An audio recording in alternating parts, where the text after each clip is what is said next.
উপস্থিত আছেন আমাদের শ্রমিক দলের বিপ্লবী সাধারণ সম্পাদক, আমাদের অত্যন্ত প্রিয় নেতা উপস্থিত আছেন আমাদের মহিলা দলের বিপ্লবী সাধারণ সম্পাদক, আমাদের অত্যন্ত প্রিয় উপস্থিত আমাদের এই থানার বিপ্লবী আহ্বায়ক সহ বিএনপি নেতৃবৃন্দ, বিভিন্ন থানা থেকে আগত বিএনপি অঙ্গ ও সহযোগী সংগঠন নেতৃবৃন্দ, সকলের প্রতি আসসালামু আলাইকুম।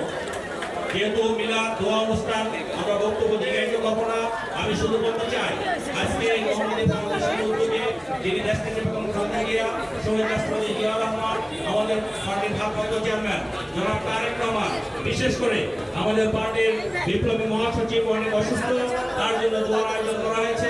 যারা দোয়ার আয়োজন করেছেন তাদেরকে ধন্যবাদ জানাচ্ছি। আর এই দোয়া করে আমাদের শুধু শেষ হবে না।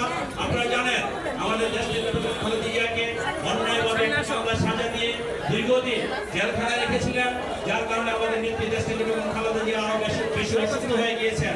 এই অসুস্থতা হয়তো আল্লাহ রাব্বুল আলামিন করেছেন তার অনিয়মের কারণে, অর্থাৎ দেশটি বেগম খালেদা জিয়ার উপরে যে অনিয়ম করা হয়েছে, যার কারণে তিনি এই সমস্ত শোক সহ্য করতে না পেরে তিনি হয়তো আরো বেশি অসুস্থ হয়ে গিয়েছেন। আমাদের পার্টির ভারপ্রাপ্ত চেয়ারম্যান জনাব তারেক রহমান আজও বাংলাদেশের মাটিতে পা দিতে পারেনি। যারা অন্যায়ভাবে ষড়যন্ত্র করে বাংলাদেশের মাটি থেকে তাকে বিদেশে যেতে বাধ্য করেছেন, আমরা